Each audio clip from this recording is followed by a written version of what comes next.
A shot. A shot can be briefly described as an uninterrupted take by the camera. A take is a version of a shot.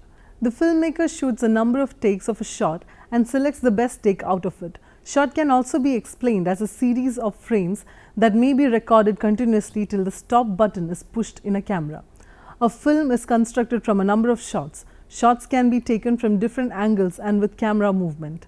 The term shot can also be seen as referring to two different parts of the filmmaking process. In production, it is the recording made from the moment that the camera starts rolling until the moment it stops.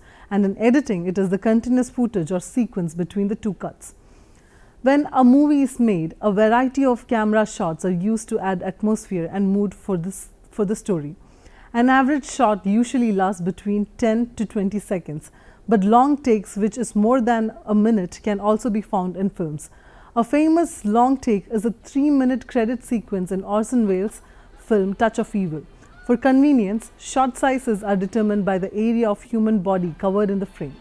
These shot sizes are extreme long shot, medium long shot, medium close-up, and extreme close-up.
Extreme long shot or ELS. This type of shot shows a panoramic view of the setting.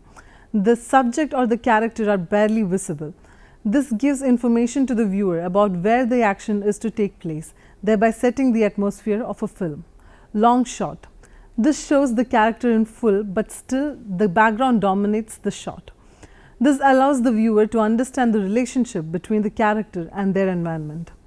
Generally, long shot is taken from considerable distance of the person filmed. Human figures in the scene remain recognizable but is related to the environment that surrounds them. An extreme long shot creates an even greater distance between the camera and the person.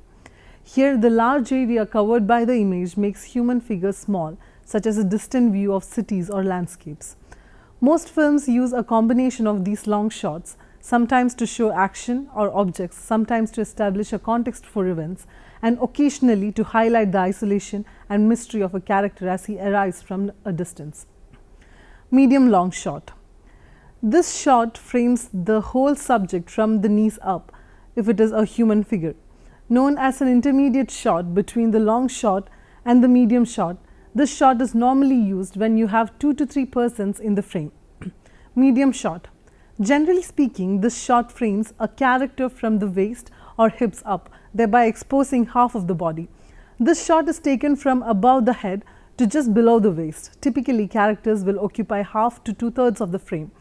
This shot is very commonly used in indoor sequences, allowing for a visual signification of relationship between the characters. When compared with long shots, a medium shot allows you to get to know the character more closely by viewing their facial expression and body language. Medium shot helps establish relationship between the characters. Medium close-up. A common framing, the medium close-up shows a character's head, shoulders, and is regularly used in conversation scenes. Melodramatic or romantic films about personal relationships often feature a large number of medium close-ups and medium shot to capture the facial expression of the characters. This is also one of the favorite shots used in televisions. Close-up. This shot can also be used to film an object at close range. It contains little or no background. If it is a person, this shot of a person's head will have just above the head to the top of the edge of the shoulders. The close-up is also a means to emphasize, to stress the importance of a particular character at a particular moment in a film. It is ideal to focus on objects that are crucial to the plot and cannot pass unobserved. They can signify that an object will have an important role to play in the development of the narrative. In close-up shots, the subject framed by the camera fills the screen. Close-ups can be used on objects and on parts of the body other than the face. They can designate forthcoming action. For example, a close-up shot of a hand picking up a knife can create some sort of suspense. Extreme close-up. This is a very close shot showing the extreme detail of an object or the physical feature of a person. Extreme close-up are standard shots in horror movies. The ECU is a matter of stress, emphasis, and foregrounding. It may also point up the intense emotion of tragedy. The master of suspense thrillers, Alfred Hitchcock, regularly used extreme close-ups in his film. Take for example the famous shower scene in Psycho, where ECU of Marion's screaming mouth and staring eyes are shown.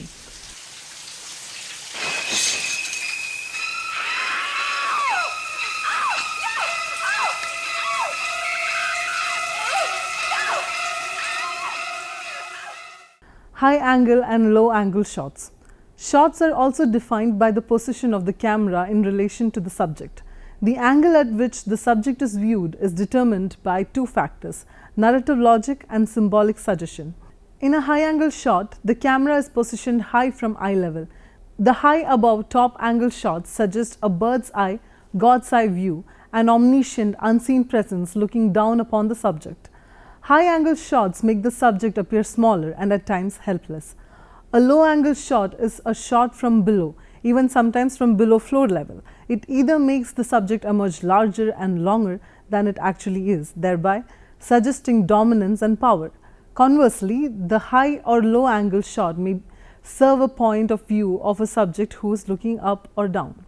The moving shot. When the camera rotates horizontally on a fixed axis from right to left or vice versa, recording a shot, it is known as a pan shot. If it moves vertically, it is a tilt shot. In both the cases, the camera does not change its relative position with the subject, while the head attached to the tripod stand holding the camera moves. The resulting effect is a series of moving frames which may change in size during the movement. Camera itself can be moved along tracks laid for the purpose, in which case it is called a tracking shot. Camera can move from left to right, right to left, towards the subject or away from the subject. Tilting mimics the movement of the eyes. Just as one looks up the face of a building, a cliff, or looks down through lists of the name in a column, the tilt shot can fairly accurately replicate the same feel to a spectator. Zoom shot.